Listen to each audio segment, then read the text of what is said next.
Greetings, family. We're gonna get ready to do our thing. It's 4:11. I know I'm late. Let's see. Come on.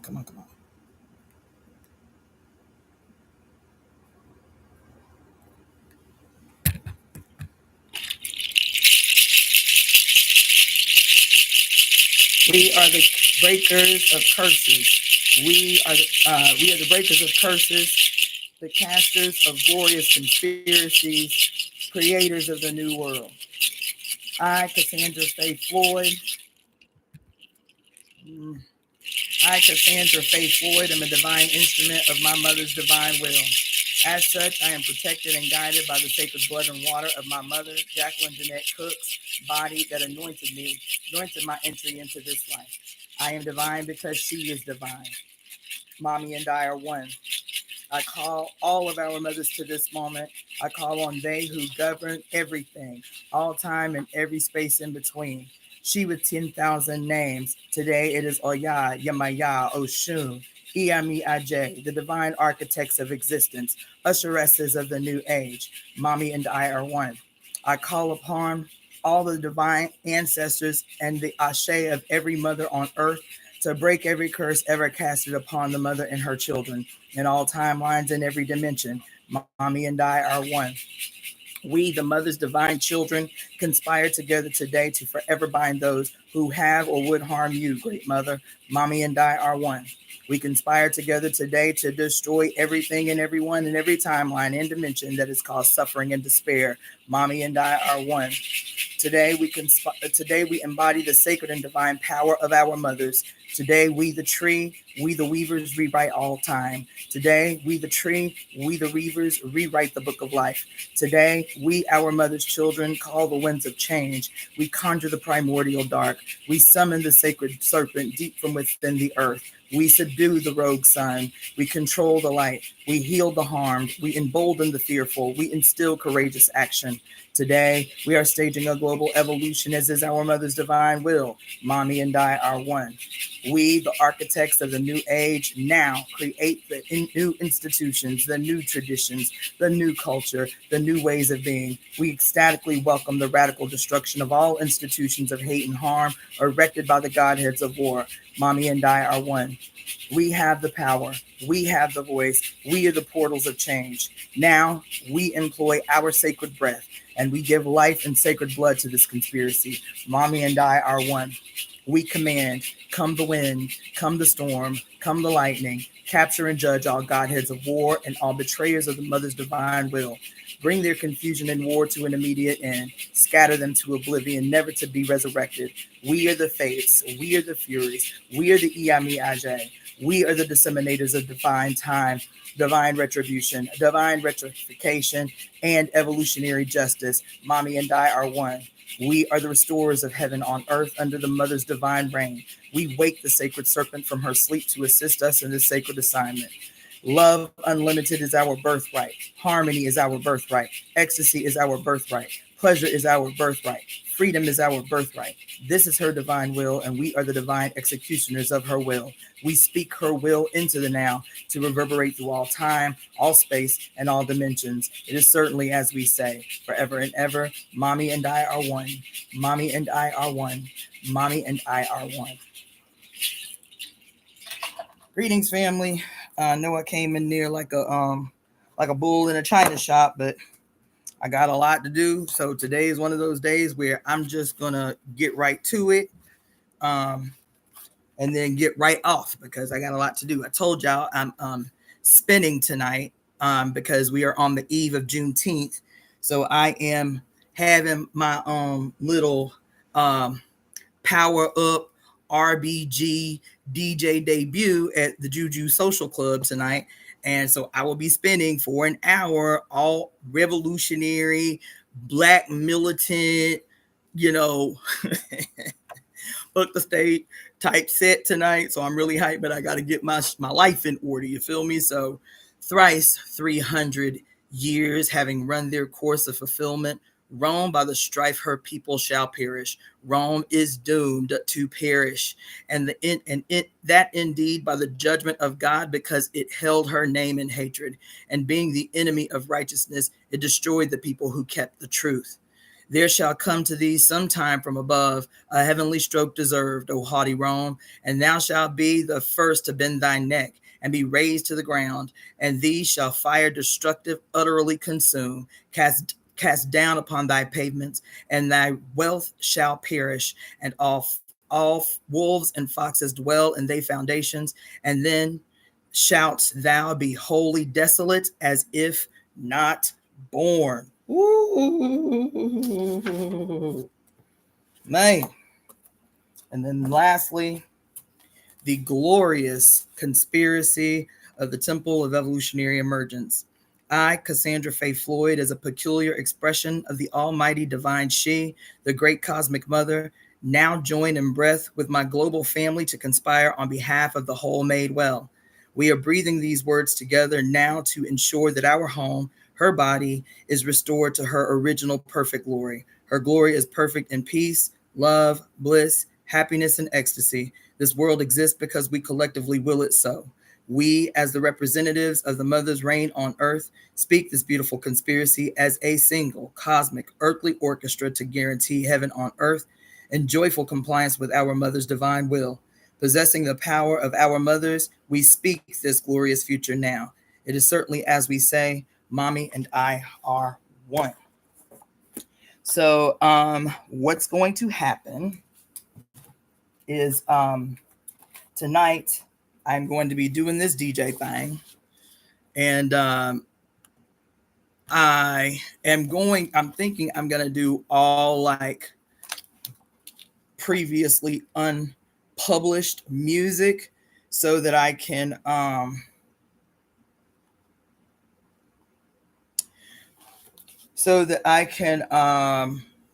you know, broadcast live, and so that I can broadcast live and still like monetize, you feel me? But it depends, because there's so much RBG shit that RBG, for those that don't know, is red, black, and green. Okay, that's red, black, and green. That's them African colors. Red is for the blood of the people of Africa. Black is for the skin color of the people of Africa and the richness of the soil. Green is for the land of Africa. Red, black, and green. Okay. As a matter of fact, I'm gonna sing something to you. So when I was in the party, so I have a lot of complicated history with the organization that I was tied to, you feel me? But regardless of my complications with the organization, I still believed that shit. I believed in the party. I believed in the line of the party. And I was just so hyped. No matter how much I was getting my ass kicked, I was just so hyped about being in this organization. So I had been inspired to write a song, though the party would never acknowledge it, wouldn't let us sing it. It was a whole thing. But for whatever, I wasn't playing, but for just this moment, I remember this little song that me and my baby at the time, Morgan was 5. Me and Morgan wrote this song together about Africa, about our love of the red, black, and green. You feel me? Let's say it. So, I remember, but I wrote it in a way that was supposed to be, because we had a whole music campaign, or like a music ministry in the party. So I'm glad I'm telling these stories. As a matter of fact, I ain't gonna say how long, but I'm glad I'm telling these stories. I'm glad I am remembering these stories, because I feel like all of these memories are coming forward. All of these memories are coming up for me as a reminder of what not to repeat as we build the temple. Okay. So there are certain things that I was very passionate about when I moved in. You know what? When I came into the party, let me just write this down.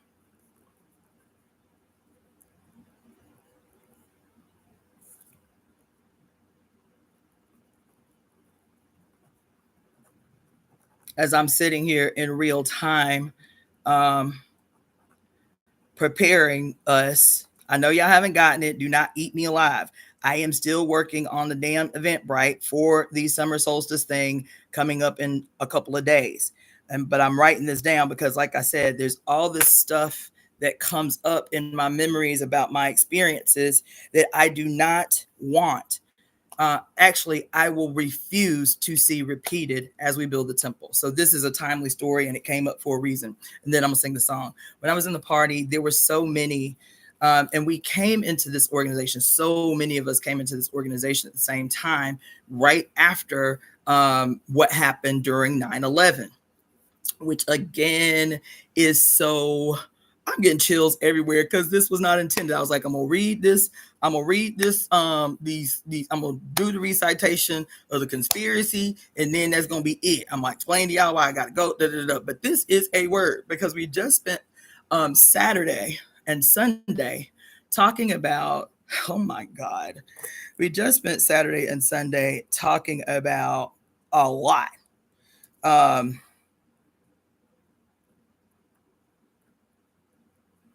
about your president. I cannot believe this is happening. About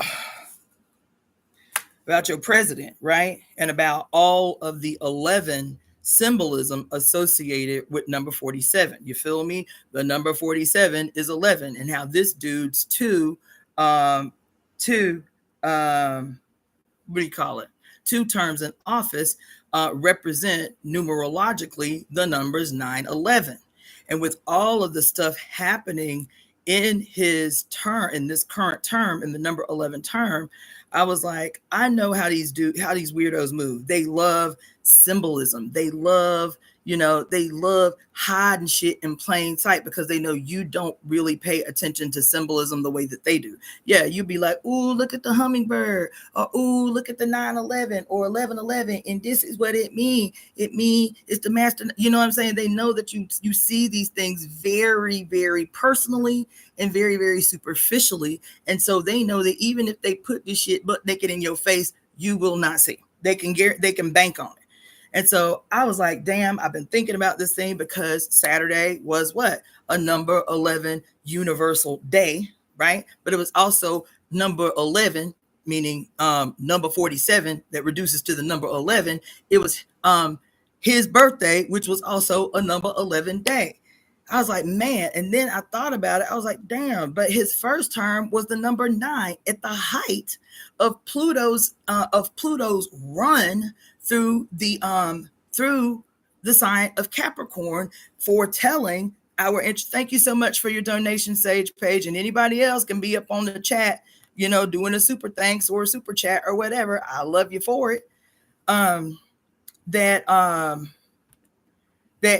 Pluto's run through Capricorn, which in real time was the unveiling, the unearthing of all of these things that have been hidden, plans and secrets and ceremonies and the occult, and all of these people behind closed doors who have been able to commit the most gruesome crimes in the world unfazed for 30, 40, 50, 60, 70, 80 years.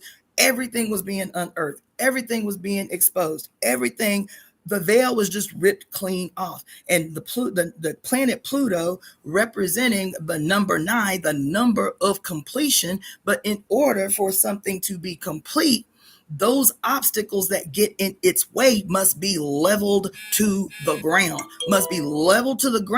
And then once it's leveled to the ground, it must be removed completely from the space. All the energy of it, all the memory of it. The only way that can happen, that it be leveled to the ground, that it be moved out of the way, is that it be exposed fully. You cannot judge what you cannot see. You cannot judge what you cannot see. You cannot judge what you cannot see. You cannot punish what you cannot see. That's what she was doing that whole walk through Capricorn. And at the absolute pinnacle of this dude's actually representing his entry into his first term, which reduces to the number 9, the planet Pluto, the goddess Oya's number, right? I don't know if y'all remember, but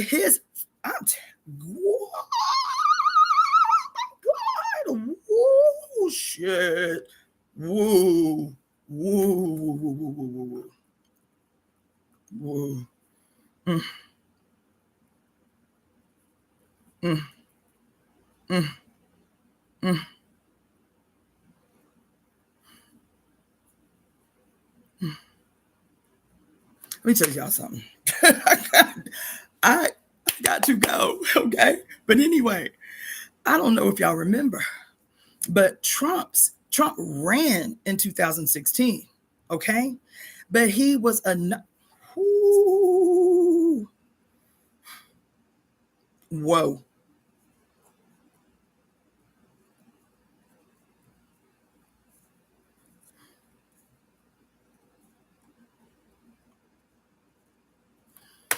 He ran in 2016, but he was inaugurated in 2017. And he did the same thing that he is doing now. Shock and awe, shock and awe, shock and awe. Right? That first, we right now in the 6th month of his term. You feel me? And I told y'all all this Gemini energy, I'm going to have to do a whole new review or quote breakdown on sinners, because I'm sitting here listening to this shit this morning and a whole new fucking barrage of shit came forward that even in 13 hours of a breakdown of that shit came to the forefront. Like, yep, but you didn't get this, you didn't get this, you didn't get this, you get. I was like, oh my God, oh my God, oh my God, oh my God. So I was like, so that's coming, y'all. That's coming. This whole nother angle on the significance of sinners, it coming out when it did, almost as a foretelling of what is to motherfucking come. So I just said, what, 3 days ago? I was like, bank on it. I said, this dude, all this twin energy, all this twin energy, all this twin energy that we have been talking about. Listen, oh my God, all this twin energy that we've been talking about. And I just said this 3 days ago. I said, I am willing to bet money that he is going to make a chess like power play move as we transition out of his sign, which is what? This nigga is a Gemini. That's the other 11 I meant to mention. This nigga is a Gemini. Not only that his birthday reduces to the number 11, he is a Gemini. He is a Gemini. You feel me? So all this shit he done did, what he promised he would do. Y'all don't remember after November 5th when he got elected, he got, okay, not only that, this nigga got elected in November, a number 11 months. Y'all, I cannot, I cannot. Uh, yes, his birthday was Saturday, which was like a number 11 day. You feel me? And so this dude, so let me go back. So the first time that he got elected, in his first 6 months, he did all this shit, right? He did all this shit.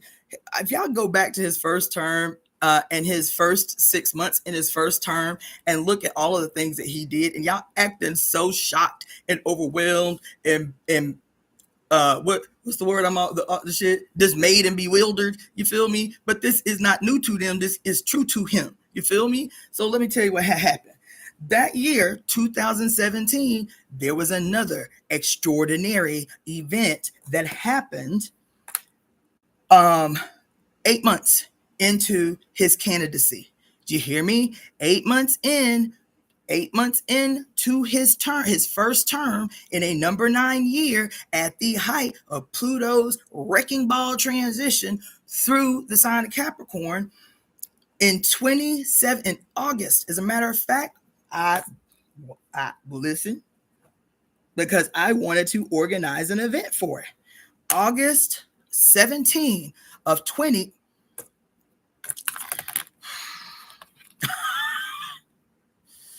Mm, mm, mm, mm, mm, mm.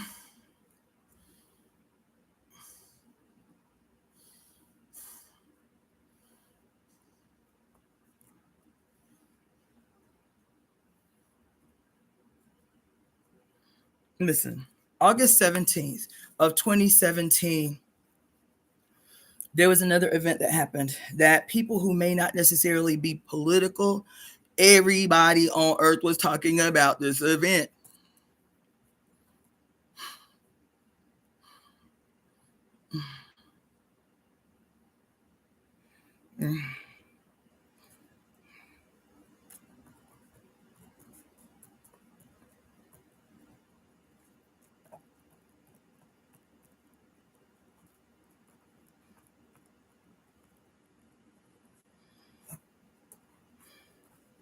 Everybody was talking about this event.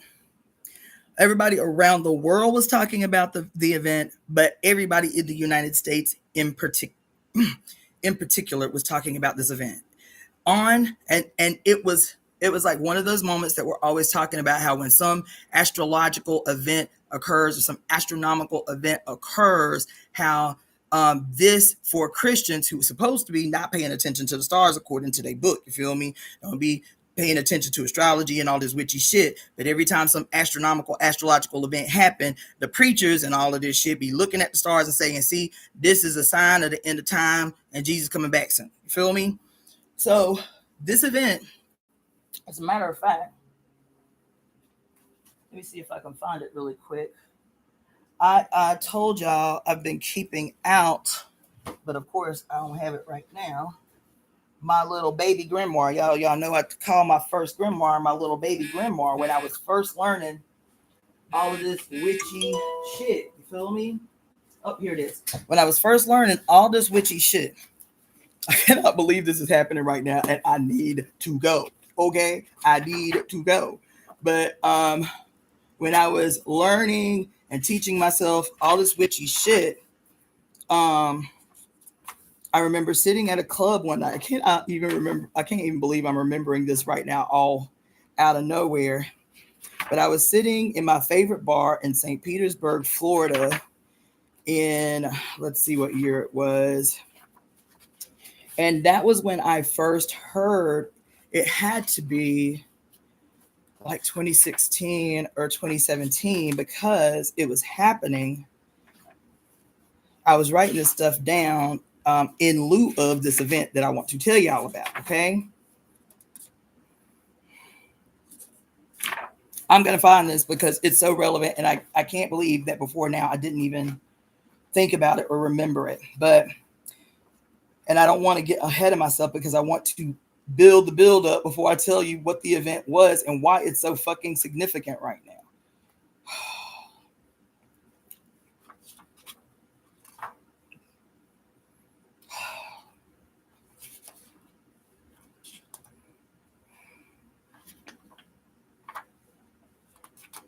Oh my God. Yeah, I need to, I write a lot in my new grimoire because it's so bougie and I love it. And it was literally a gift from spirit. But every time I go back into my little raggedy baby grimoire, I'm just like, damn, this is amazing. Because I was really studying, y'all. I was really up in this shit. You feel me? And my notes were so much more organized then than they are now. All my notes now look like sheer chaos. If anybody was to attempt to translate my notes, they'd be like, you know what? I give up. This is some bullshit. I can't do it. The woman was crazy.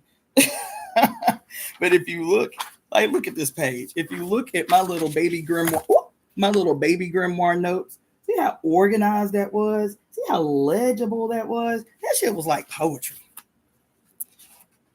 Girl, stop the madness, QB. I didn't know that. Let me email that to me so I don't forget. Email that to me. She says August 17th is National Black Cat Appreciation Day. I'm going to have to do something special for Tempest. Oh, that's too cute. Let's see.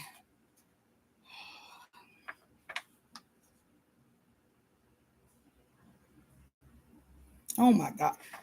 I got to get back in my little baby grimoire notes, y'all. This shit is genius. But there's something specific that I'm looking for.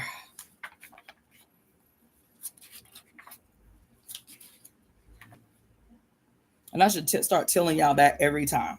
With as much shit is coming down the pike, with as many downloads as everybody is receiving, with as much shit that is coming through that is demystifying, Y'all need to be writing. If you do not have a grimoire, get yourself a grimoire, preferably something beautiful, preferably something that you will not approach writing in your grimoire like a task. You feel me? That every time you pick it up, you're like, oh my God, my grimoire is so gorgeous. Say a prayer to call your grimoire to you. You feel me? Because this was my first one because I just didn't know. You feel me? I was like, oh, I got this cute little graph book. You feel me? I'll just make this my little introductory grimoire in my little baby practice. You feel me? But when I went on this road trip across the fucking country, um, actually a month before I went, me and my I went to Arizona and found this cute little Flagstaff is like a very cute little witchy town, and it had a cute little witchy store in it, and they had my exact grimoire a month before I found this. They had this exact grimoire in this cute little witchy store in Flagstaff, and that motherfucker was $300 because it's leather bound, it's hand bound. I was like, yeah, I got $300, but do I really want to spend $300 on a grimoire? I was like, I don't know if I can do that. I don't know if I can do that. So I walked around, bought some other stuff. I was like, nah, I can't spend $300 on a grimoire. Exactly a month later, when I decided I was about to drive to California, there is a little town I'll have to tell y'all about later, but there's a little town called Casadega. Has anybody heard of Casadega? I'm going to tell y'all right now. I'm not getting off square, I promise. This little town in Casadega is in Florida. That's where I was leaving. I was leaving Orlando. And Casadega, I had been hearing about the whole 15 years that I had been living in Florida, but had never gone. All my black friends, all my witchy black friends was like, yo, you got to go to Casadega. That place is unbelievable. It's like the whole town is a witchy town. There, everywhere you go is just witchy shit. People doing readings out of their house, people, all kinds of crystal magic stores. Every single thing, including the restaurants, are all like magical, right? I was like, damn, I gotta get there. You feel me? Well, I was like, I'm leaving Florida. I know I ain't coming back. Even if I come back out here, I ain't going back to Florida. I was like, let me go ahead and make this detour to Casadega. Another thing you need to know about Casadega is it's one of the locations in the United States that is supposedly the site of one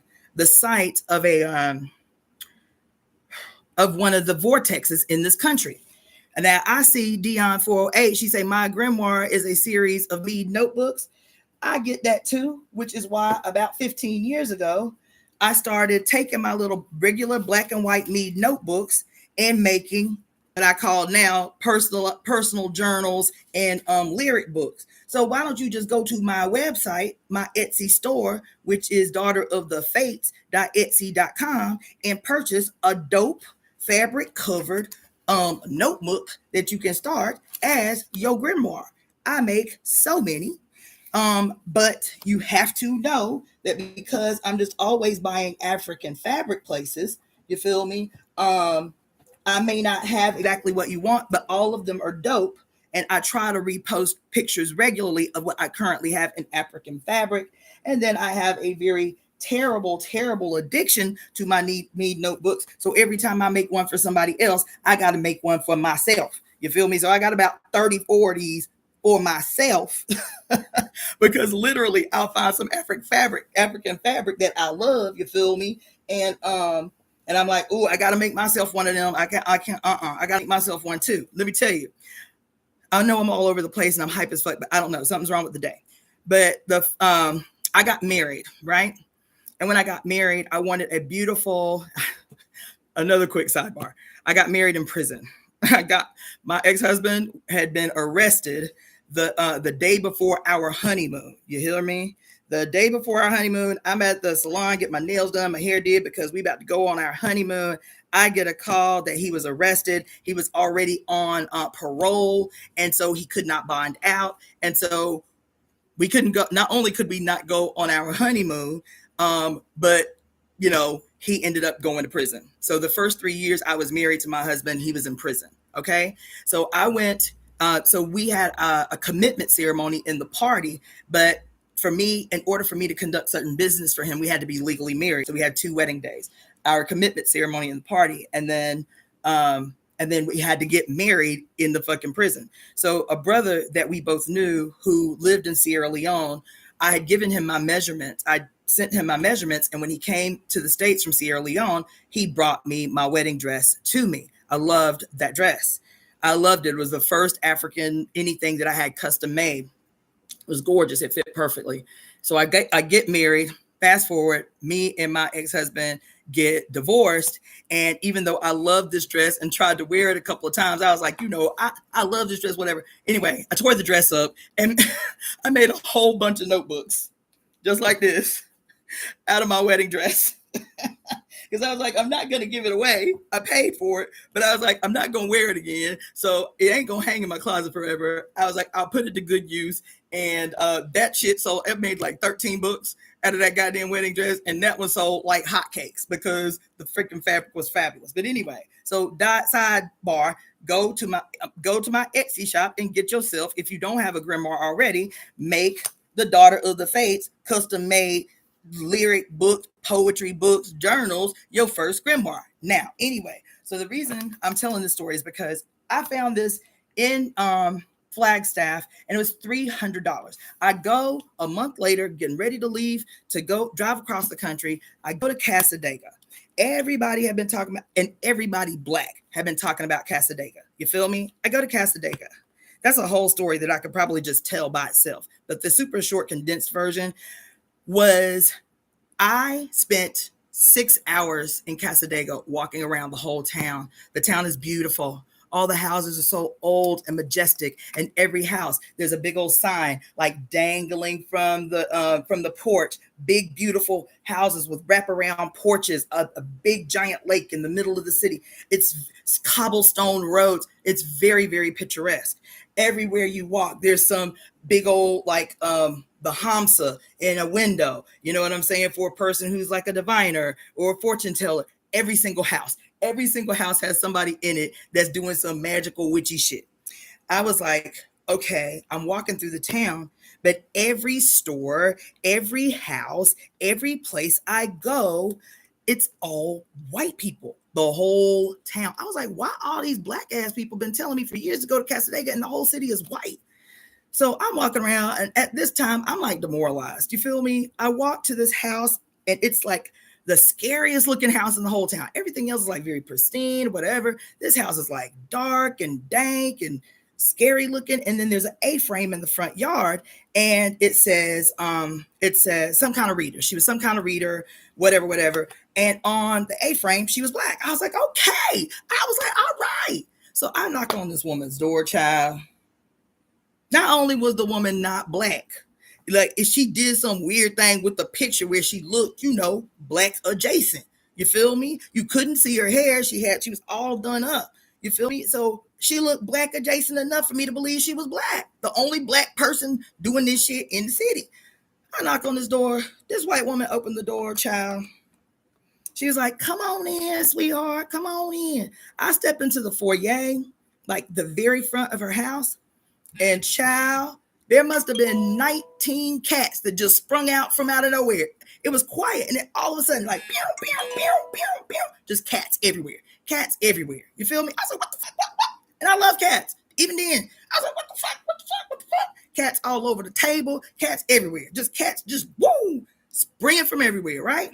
I was like, oh my God. The place was so dirty. Oh my God. There was like a whole, just like very faint sheet of cat hair all over these gorgeous hardwood floors.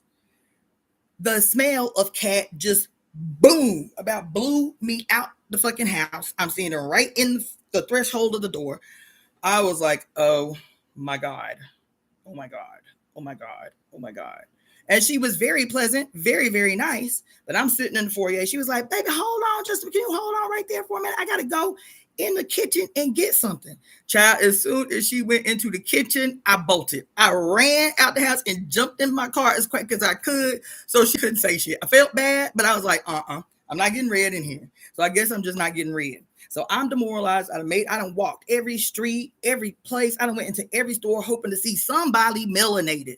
Not just somebody black, somebody melanated. And then I went to this restaurant I was like, I need a drink. You feel me? So I had a drink. And then 3 Asian kids came in. I was like, melanin. The whole day I was there for 6 hours holding out hope that something magical was going to happen. That something magical was going to happen. You hear me? I went in there, got a drink, got 2 drinks, got 3 drinks. Then I left the restaurant. I was like, okay, I'm walking back to my car. The walk is far. I saw one more little witchy shop. And I was like, all right, let me just go into this last little witchy shop. I know it ain't gonna be shit. I don't know why the fuck I'm here. You feel me?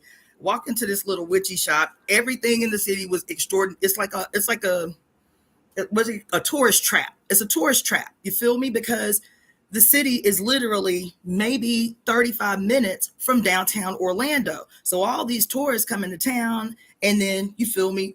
They can, if they want to, they can make a little trip to this very, very famous witchy town. You feel me?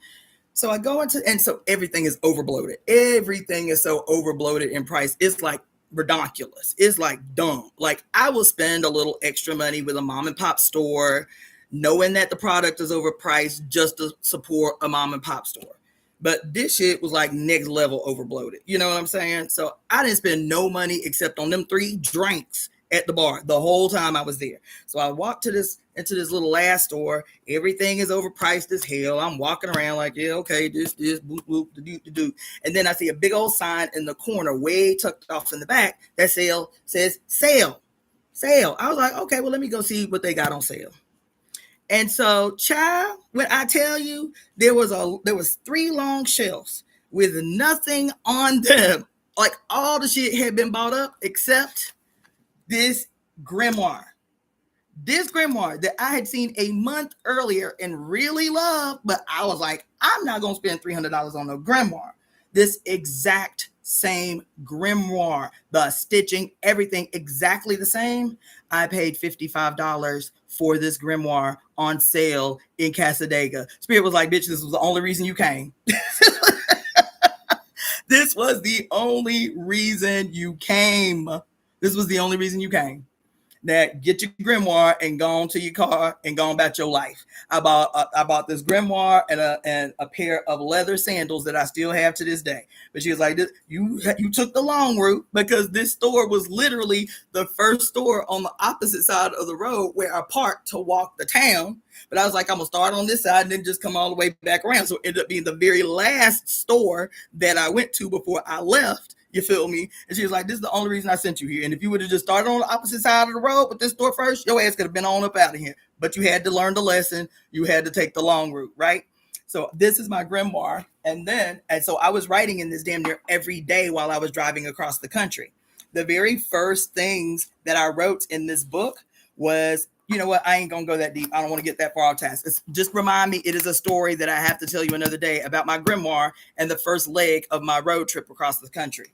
Because the whole trip, each single solitary day could be a whole life. I promise. So anyway, that is a very long way of me telling you, get yourself a grimoire, but treat it like it is a sacred act. So I get now that you know, no shade. Whatever you have been using as your grimoire, fine. It is still sacred. You feel me? But now that you know, be actively calling your grimoire into your life. Okay? Actively calling your grimoire to you. Now, I still love this because I spent so many scores of hours writing in this book. Is this it? All that to say, get yourself a motherfucking grimoire. And write in it every day, because so much shit is happening in the world. And we need to be taking notes. Where is it?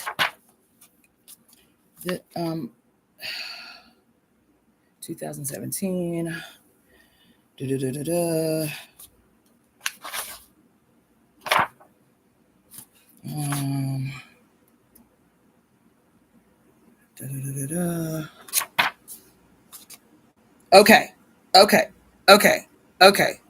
Okay.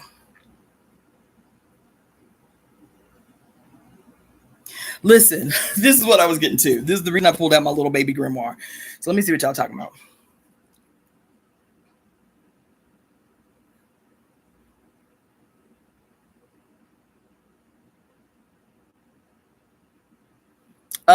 Oh my God, goddess essence energy. Yes, girl. She say, wait a minute. What's first shall be the last, and last shall be the first here again. Come on in the room, y'all. Y'all was cracking up on my story about the crazy lady. Yes, no. I was like, I can't do it, can't do it, can't do it. So anyway, so this was the reason I got caught up on what I got caught on, and then I'm really gonna go. So during Trump's first term in office in 2009, he was, first of all, elected twice now in the 11 month, the number 11 month. So we need to, not only that, oh my God, oh my God, oh my God. Yes, you spelled it right. Z Noel official. You spelled it right. Exactly. Listen, y'all, not only, oh my God, I know this might be a little bit deep, y'all. I know this might be a little bit deep. But let me get deep on y'all. So there's this whole controversy, and we've talked about it a little bit when we were doing the Zoom workshops about why we wanted to do this conspiracy to right all wrongs. Okay, was about the changing of the calendar and what and how that contributed, right? And so, even though even though November is the 11th month of the year, the etymology, the Latin etymology for November is number 9. So November itself, the month that he was elected twice, the word and the month November itself literally is 9/11. It's literally 9/11, y'all. I don't know why I just thought about that. But anyway, okay? So anyway, so he got elected twice on a 9/11 day. This past Saturday, right, was an 11 day. He's a Gemini. Oh, yep. Thank you, Jane Wilson. I missed that too. Jane Wilson just let me know because it didn't even occur to me that 2017 was a number 9 year. So not only was it his term a numerological 9, not only was his term a numerological 9, the the year was a number. Oh, whoa. I got like 10,000 pens and I be running through them so much. Every time I pick up a pen, it's dead. So not only was his term a number 9, but the year was a number 9. And not only was that year a number 9, this year, his number 11 year, his number 47 term presidency, which is an 11, but the year is a number 9 year. It reduces to a number 9 year.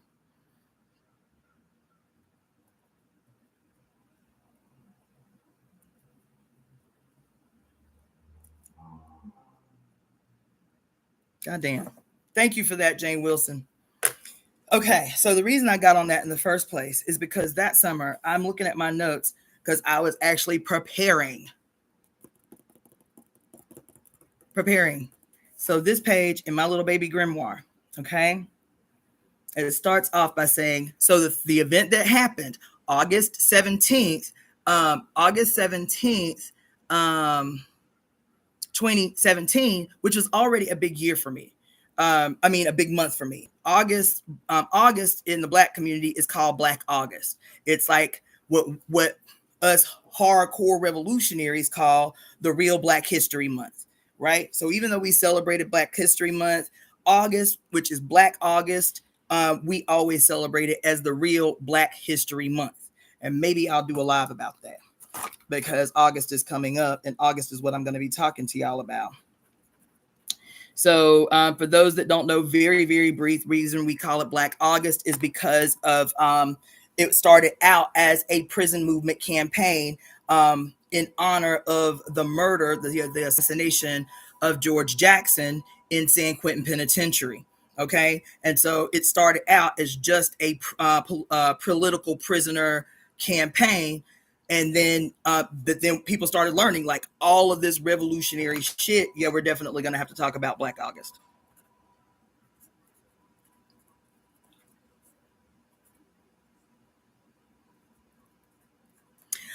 Everybody started talking about how there was so much extraordinary revolutionary gangster shit that happened historically in the month of August, right? And so one of the big days in Black August is Marcus Garvey's birthday, okay?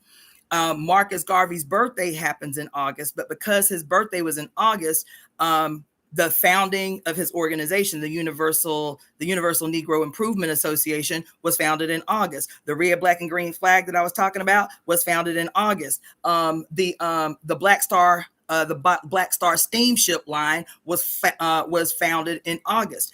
Fidel Castro's birthday is August 17th. The Underground Railroad kicked off in August. Like all this, like there's like 10,000 things just in the Black history that historically happened in the month of August. Okay, so that'll be a whole ass live that I do probably tomorrow, which is Thursday. You know what? That's exactly what I'm doing. Since it's Juneteenth month. Juneteenth. Maybe. Yeah. Well, we're talking about August anyway. So yeah, I should do it now and then maybe do a refresher in August. But tomorrow, yes, I'll do a quick rundown on August. But the reason I'm mentioning this here is because I was already up on game. As a matter of fact, I was in Houston. I was in Dallas, Fort Worth, Texas, when this event happened in preparation for an extra super Black militant event. It was called the RBG Family Weekend, and it was the biggest fundraiser for these brothers and sisters that I knew in Houston who had an African-centered school, K through adult. And so this was their annual fundraiser. That was a 3-day event. And this event that I'm about to talk to y'all about now happened during this event. I did not even think about that, but that I need to remember that. Thank you for y'all donations. I'll read them in a second. So anyway, let me just tell y'all what happened. So this is Trump's first term. And so August is 8 months into his term. Leading up to August, everybody on Earth, not only everybody on Earth was talking about this, people were buying airline tickets. People were talking about, we going to all the major sites to do ritual and ceremony, blah, blah, blah, blah, blah, even though this event was exclusive to the United States. Okay. So it was the Great Solar Eclipse. Oh, you know what? I'm wrong. I thought it was August 17th. It was August 21st. There's some other thing on the 21st. August 21st. My bad. August 21st, 2017. So the reason that this was important is because this solar eclipse was the first total solar eclipse to occur solely in the United States of America since the year this country was founded. Meaning it did a straight line all the way through the United States of America, and no other country experienced this eclipse. Okay, it was the first total eclipse to occur solely in the US since the year this country was founded. Okay, then I wrote, these were the notes, and I haven't read these notes again until today, so just walk with me. So 10 other solar eclipses in the past 100 years. Okay, so this is what they were saying about how rare this was. That in the country, there had only been 10 other solar eclipses in the past 100 years. There had only been 8 others to occur. Oh, they said, okay, and after this solar eclipse that was coming, there would be 8 other eclipses to occur over the next 100 years, talking about in the United States. Okay, they won't be. Now listen to this, because this just happened, because I made a big deal about it. Remember, this won't be. Let's see. They won't be in the U.S. until the year 2024. When in 2024? April 8th of 2024, when I made this crazy ass trip across the country to go to the top of the mountains in Hot Springs, Arkansas, to dig up crystals at the height of this total solar eclipse. And Hot Springs, Arkansas was in the path of totality. And I was like, this is magnanimous, because Hot Springs, Arkansas, the very first time I had been to Hot Springs, Arkansas, was driving across this country, and I stopped to dig crystals out of the earth for the very first time at Hot Springs, Arkansas. I was like, if I don't go this year, I won't be able to go in my lifetime, because the next total solar eclipse in the United States is going to be the year, I think I'm 77. I'll be 77 the next time there is a total solar eclipse in the United States. Okay. Now I'm writing these notes in my book in the summer of August in 2017. Okay.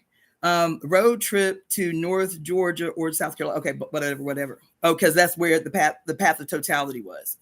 Anyway, let's see. Okay, so these were the further notes. The first of two new moons in Leo. This was July 23rd of 2017 and August 9th of 2017. So it was coming up. And then the next one was going to be in August, okay? In Leo, these new moons in Leo. Is that all I said about it? No, can't be. Whatever.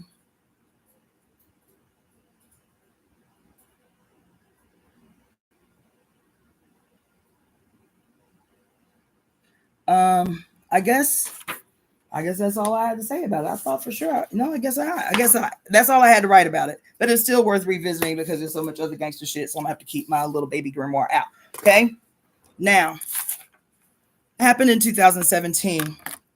So what we probably have to do is, because I told y'all last week, we are transitioning out of Gemini this week on June 20th. And with all of the things that have been happening since the inauguration, it felt that's when I went off on that diatribe about the movie Independence Day and had all freaking breakthroughs. It reminded me of that, right? That it felt like, I kept saying it felt like a setup. It feels like a setup. Even as traumatic as these ice sweeps have been, everything was just feeling like a setup. You feel me? And then I was doing this breakthrough with y'all, talking about the movie Host and talking about the movie Independence Day, and like, oh my God, I'm gonna have to watch this shit, because it just feels like in those two movies in particular, it felt so familiar to what is happening right now. I said, okay, something is going to happen.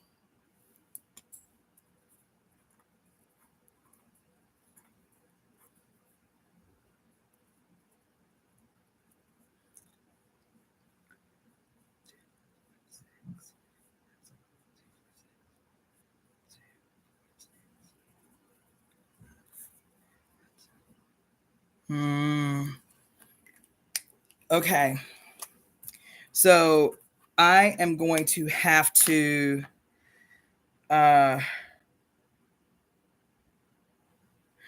so what I was getting to is, I feel like this is what I said last week. I'm going to reiterate it, that that they are going to initiate another strategic chess move on Friday, June 20th, on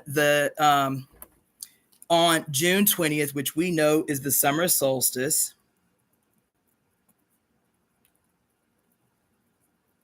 Right? And that summer solstice, we talked about this a lot, so y'all can go back to the last live I did, being the metaphorical victory of the sun over the dark.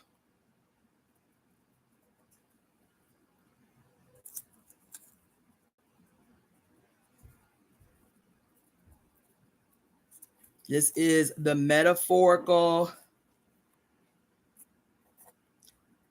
This, because the day is a day in the eyes of the Lord is as a year in the eyes of man, or something to that effect. So the day, the same thing that happens in the day, happens metaphorically in the year. So we talked about this, but the winter solstice is a representation of the dark conquering the day, because it's the longest night of the year. And then the summer solstice is a representation, a metaphorical representation of the quote sun, the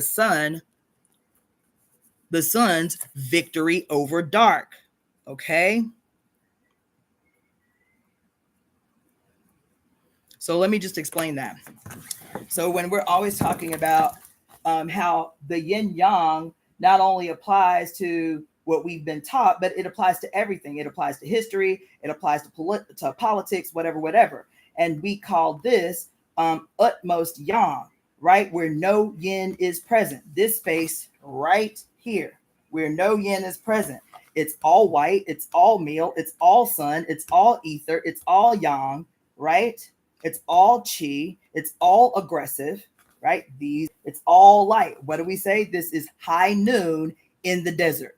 High noon in the desert. No yin present. The cross, or the positive sign, is an actual metaphor for God the Son, God the Father, God the Son, God the Holy Spirit, with no feminine present, right? And in the opposite, right, you have the utmost yin, which is midnight on a new moon, or a dark moon. Midnight on a dark moon, no yin present. Okay. And the reason I'm bringing this up is because the day that represents utmost yang is the summer solstice. The day in the quote year that represents utmost yang is the first official day of summer, which is the summer solstice, right? The day that represents the sun's victory over dark. No dark present, no yin present. That's the day that is coming up as you're talking about a guy who has pronounced himself king, right? Whose birthday represents the literal polar oppositions of his sign, Gemini. And every single one of his placements in terms of his position as, quote, king over this empire has been 9/11. So let me go back. The 9/11 reference that I kept making is because I felt like June was going to be a day that June 20th was going to be a day, because not only because it's again, that day itself represents these polar extremes, because June 20th is not only the end of Gemini season, and we transition into the water sign, right? A water sign, the most water of water signs, the mother, the moon, and the ocean, and all of that shit, right? Oh my God. Not only the mother sign, y'all, but on June 20th, God damn, on June 20th,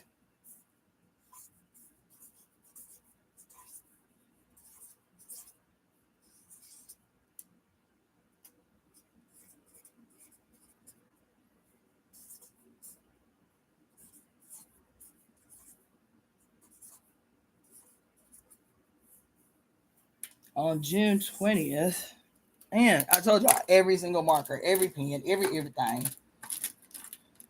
On June 20th, we transition from Gemini to another. Not only do we transition out of Gemini, which is, all this twin energy that we've been talking about, but we also transition into a sign that still has very twin archetypal energy, right?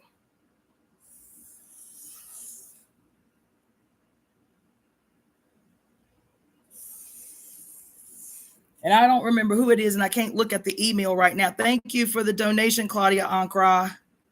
So y'all feel welcome to send me super chat, super thanks, and all that shit in over here on my YouTube live. For those of you who are tuning in via IG, if you want to make a donation contribution, because I'm telling you, nobody else is showing you this shit. If you want to make a donation contribution to the Temple of Evolutionary Emergence, you can use the temple's email address, which is EVOEME evometemp@gmail.com. That's evometemp@gmail.com.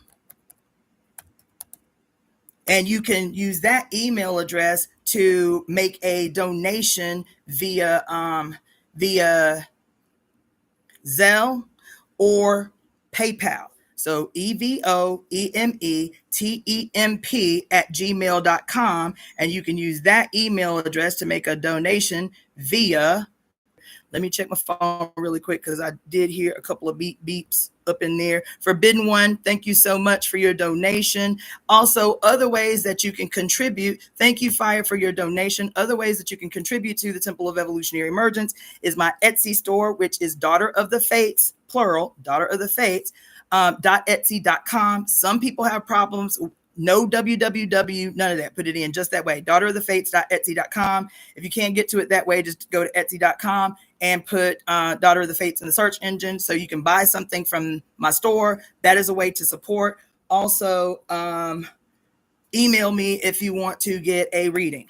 Email me if you want to get a reading. Like I told you, I only have certain hours of the day that I'm going to be doing readings over the next 4 days or so, because we're going to be doing this summer solstice practical ritual for 3 days. So for the 20th, the 21st, and the 22nd. So Friday, Saturday, Sunday, we're going to be doing a Zoom summer solstice practical ritual. If you're interested in that, I promise you today, before the end of the night, I will send you the Eventbrite link so that you can register for that summer solstice event. It is, I am making a suggested donation for the summer solstice event. If you make the minimum suggested donation, I will send you the Zoom links. So even if you can only make 1 day, you don't miss out on the full 3 days. Okay.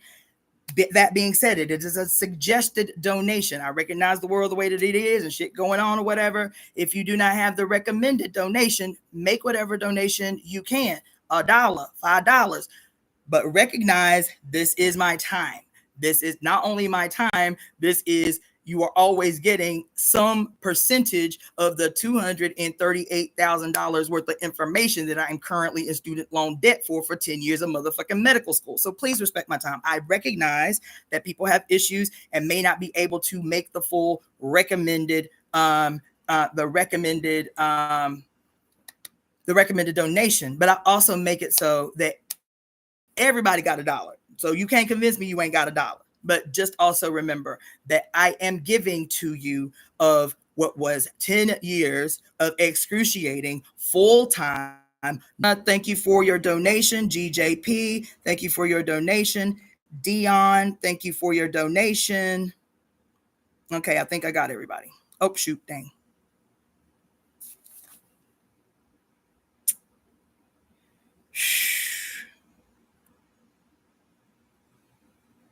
God damn it.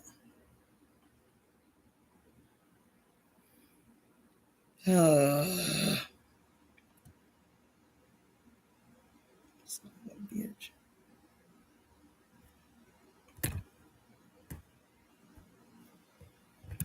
Oh shit.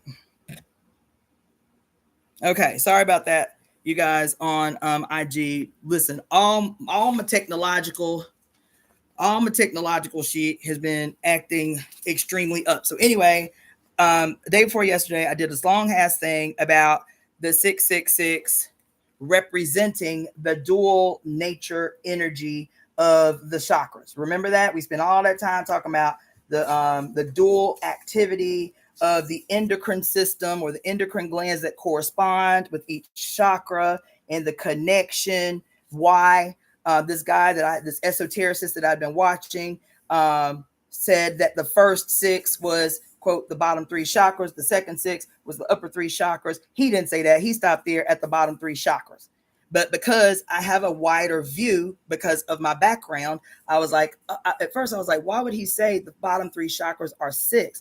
And I was like, oh, duh, the dual nature. Not only the dual nature, each chakra, even if it's considered a gland, has 2 either actual structures or dual function within the structure. And that's what I talked about with all of these endocrine glands corresponding to the chakras to explain why what he couldn't explain was that why the bottom three chakras were the first six, the top three chakras were the second six, and the middle three chakras were the third six. Okay, cool. The reason I'm mentioning that is because something just occurred to me. We are transitioning this weekend into another twin energy sign. We have never seen it that way because the twins, as far as we're concerned, is the Gemini, right? But we spent all that time talking about 666. Look at this tomorrow. On the 20th. This is the astrological symbol for the sign of Cancer. 2 6s. Or if you want it to be 2 6s, cool. Or it could be a 6 and a 9. A 6 and a 9. Feel me? In a number 6 month, right? In a number 6 month. Okay? Why is that important? Because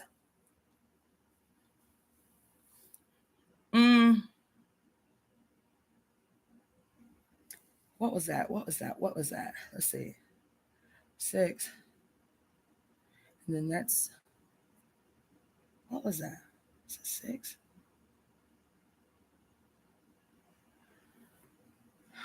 Damn.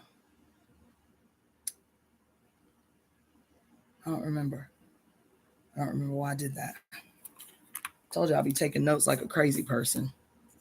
But anyway, so not only do we have all of this extraordinarily significant numerological,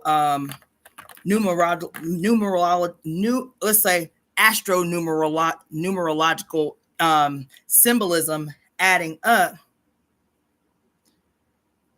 What 24? What 24? For indigo key wisdom, what 24? What 24? I see what you're saying. 24 adds up to number 6, but what 24? Where did I mention 24 that I missed it? 624. 624. You're talking about the day, the 24th? What's happening on the 24th? I'm missing something. And I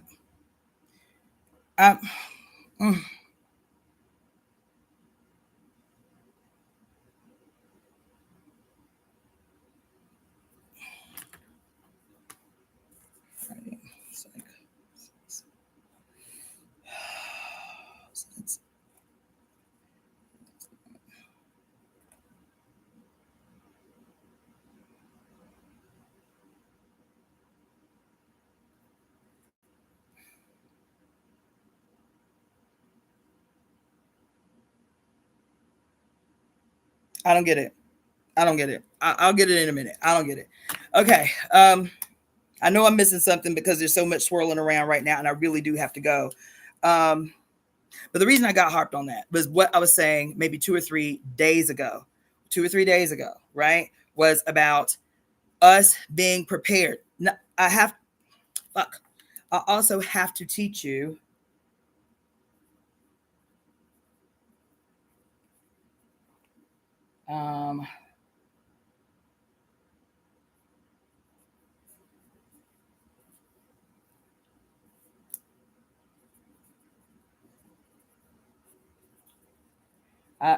you know what? Maybe it will be. This is what. Nope. I said that 3 times. I will send out the Eventbrite tonight. I promise. But even as I'm sitting here, I'm like, ooh, this should be a part of the 3-day workshop. I just wrote something again. So I'll decide which day it's going to happen. But I also told you, and somebody else asked me about it in an email just yesterday, how last year I spent a lot of time talking to you about the 5 elements transition from season to season and how to prepare, how to healthfully transition from season to season, right? And we got started on the liver season. And initially my plan was to try to teach this every seasonal transition. And I got caught up, right? Well, because of the significance of this particular solstice, I think that at least a very condensed version of our transition from the liver season to the heart season, which is the spring season, to the summer season, which is happening this week. As a matter of fact, I think this will be a significant part of the first day of the summer solstice practical ritual.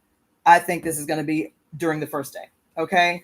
Because this year it is very specifically, particularly important.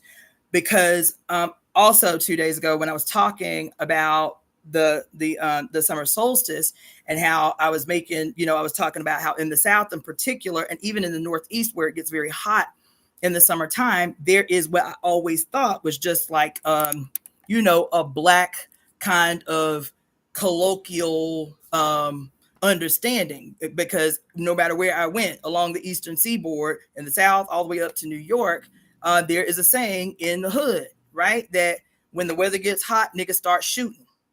When the weather gets hot, niggas start shooting.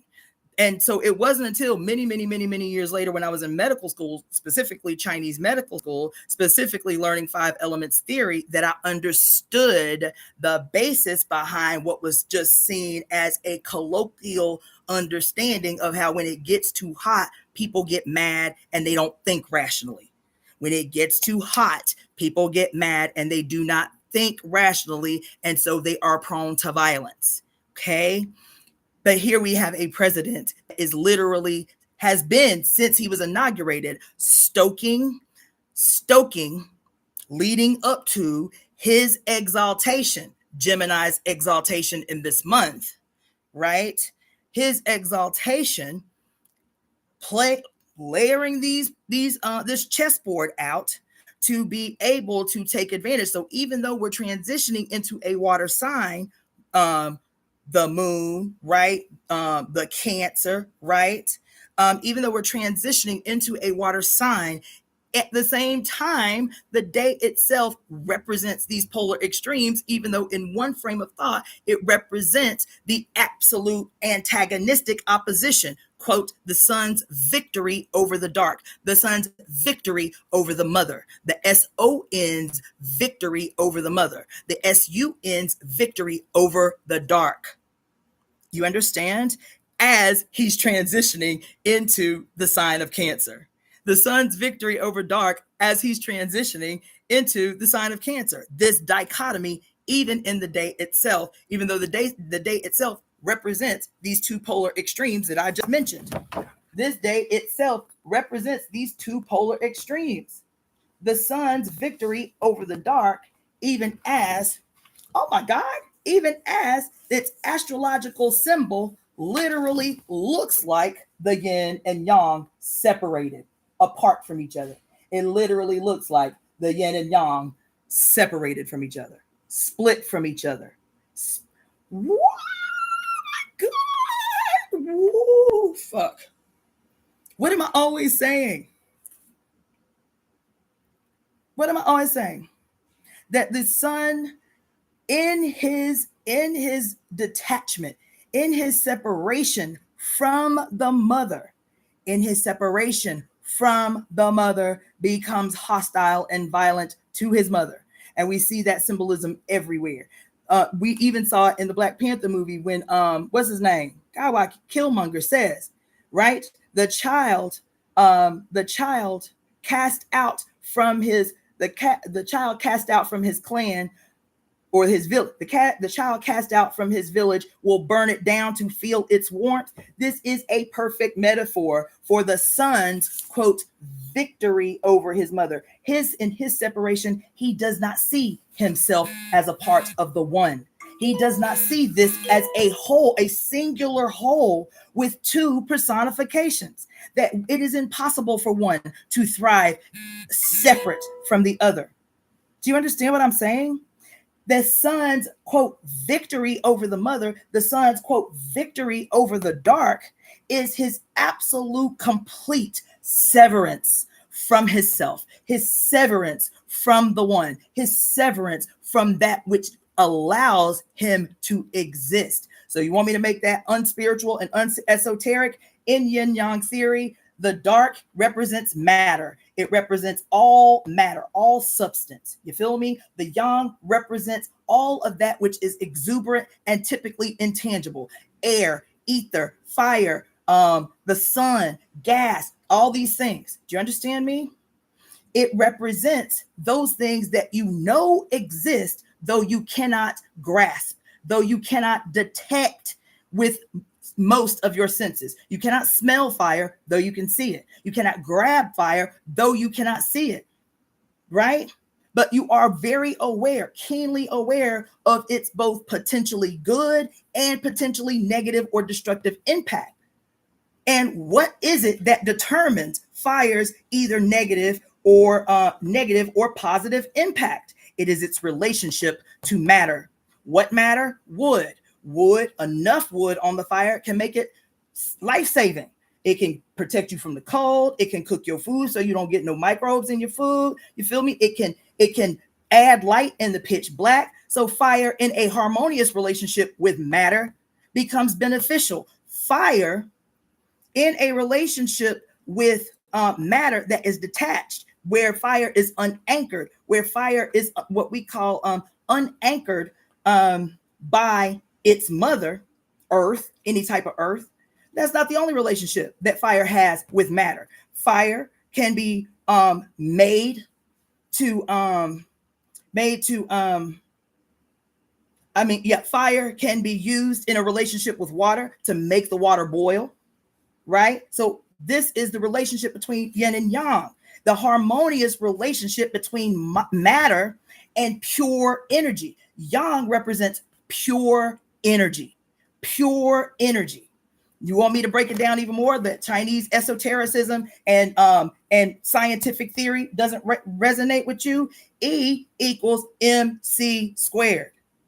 E equals MC squared. This is a very non-negotiable, scientifically observed and tested over 3,000 years theory of the relationship of matter and energy. But because the European world didn't understand the language, they had to change the language in a way that resonated with them. So this becomes E equals MC squared. Energy equals matter. They are one. The C is about I forget what the C is about. But E equals MC squared is energy equals matter, and matter times, I think it's like force, velocity time squared. I forget, whatever. I hated high, considering the fact that I'm a scientist, I hated science in high school. I digress, right? And so what it means is E, the energy, is equal to matter and whatever the fuck squared. That energy and matter are the same. As a matter of fact, the breakdown of this idea of E equals MC squared is that energy is, quote, created by matter. Energy, that's what y'all science say. That's what y'all science say. That's what y'all Einstein said.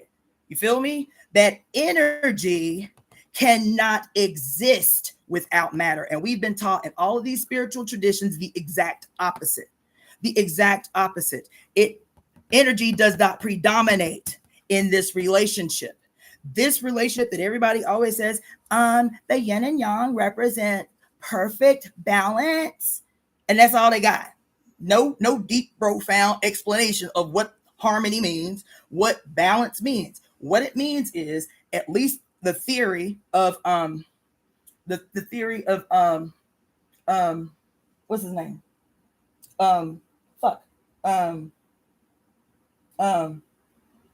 Is it Lao Tzu?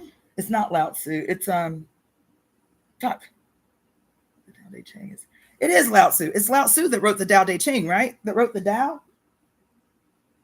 I think it's Lao Tzu. I'd be getting mixed up who wrote the Tao Te Ching and who wrote the Art of War. Sun Tzu. Okay, so yeah, it's Lao Tzu. Sun Tzu wrote the Art of War. Lao Tzu developed this theory of yin and yang. Okay, and so in this theory, which is a scientific observation, which began as a scientific, well-researched observation of we as humans and our relationship to the world around us. This is where five elements theory comes in. Okay. Matter, according to your modern scientist, E equals mc squared, and how energy comes to exist. The reason that energy is secondary in this relationship to matter is because Lao Tzu said damn near 3,000 years ago that matter is the force of primordial creation. Matter existed first.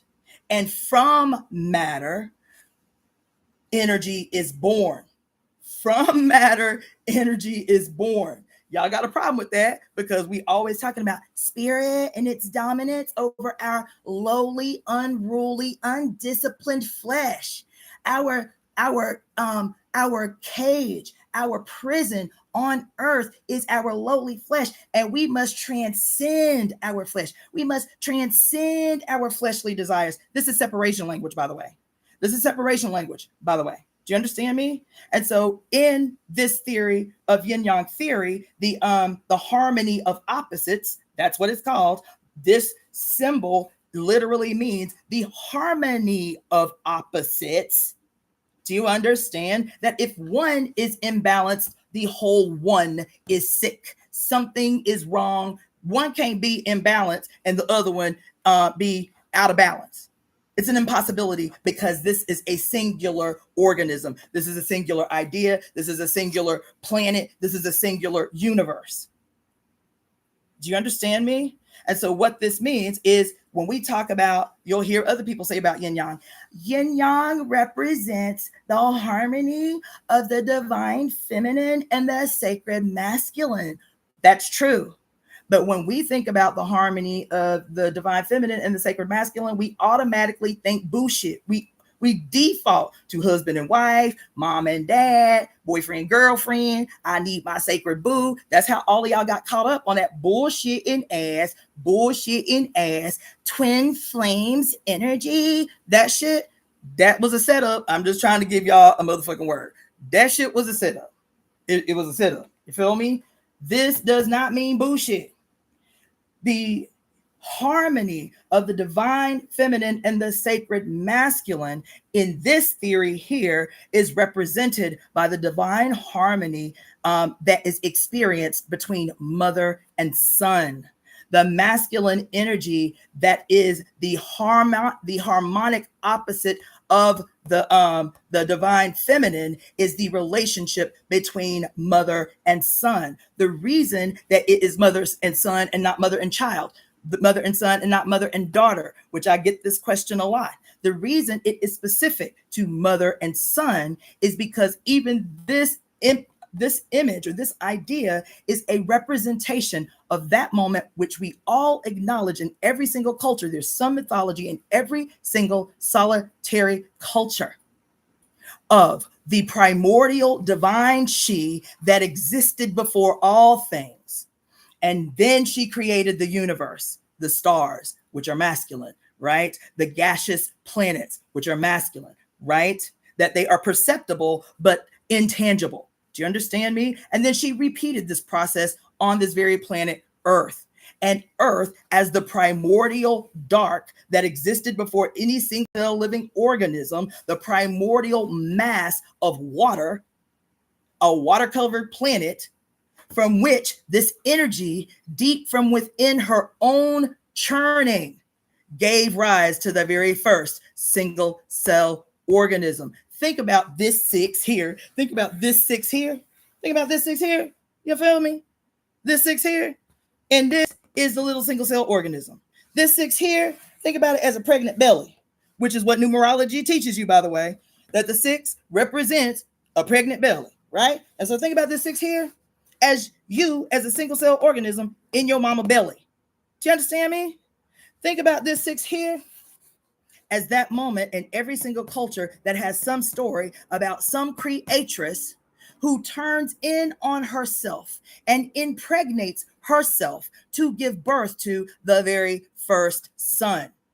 This is what this is representing. This is why this is mother and son, is that the son could not have existed outside this process.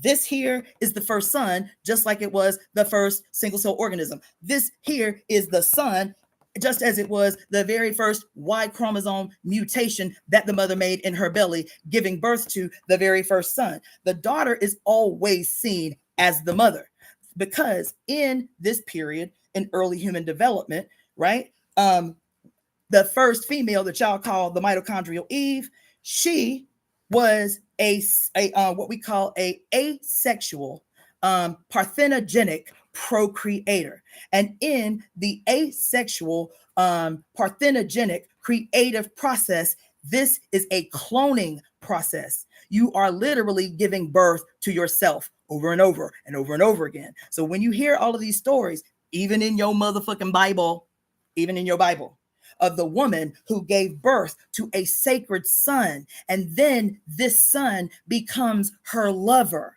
And y'all are like, ooh, that's incest. No, the fuck, it's not. Because for thousands and thousands of years, the mother was reproducing herself. This is who her daughter was. This whole concept of daughter cells inside the process of apoptosis, the birth, life, and death of every cell in your body is about daughter cells and all of that shit. This is a very esoteric way that our very brilliant ancient ancestors metaphoricalized or metamorphosized, or what do they what's the word I'm looking for? Anthropomorphized very scientific concepts. So this goddess creator that exists in every fucking culture on earth, who, quote, turns in on herself or wakes this. There's another story, several stories, where she wakes the sleeping serpent in her belly to give birth to the first son. This is this relationship. Multiple ways to conceptualize and communicate the same idea, that matter is what gives birth to energy. And in return, in this harmonious, balanced relationship, mother gives birth to energy, or matter gives birth to energy. And in return, this exuberant energy stimulates the mother. She gives life to him, and in return, he gives life to her. In Chinese medicine, we say that the mother gave birth to the son, and the son invigorates the mother. We say yin gives birth, or yin generates yang, and in return, yang vivifies. Yang, what's the other word? Vivifies, and what's the other word? Invigorates, vivifies, and invigorates the mother. This is an explanation for a person who has poor circulation. They have poor circulation because something is happening in their yang that is not moving with enough energy, that is not generating enough chi, some deficiency in their sun, some deficiency in their yang that is not providing enough energy to move the very yin blood, to move and stimulate and circulate the very real yin, which is blood. I got on that because this sign, which has never occurred to me until now, this sign and the transition into this sign specifically this year is an absolute replica. It is so fucking incredible right now. I'm having a whole fucking moment. It is an exact astrological, political, historical, and biological telling of what I have been talking to you guys about for 4 years. The son's victory over the mother, the son's separation from the mother. And in that separation, it drives him mad. It drives him mad. Remember the other day, that live that I did entitled Beware the Madness of the King? And the reason that I did that was because everybody was out in the streets on some, no King's Day, because Trump has exalted himself as king of this empire. Do you understand me? And it's so significant that he has done this in an institution in DC that looks like a fucking White Castle, with his white ass and all of his now white his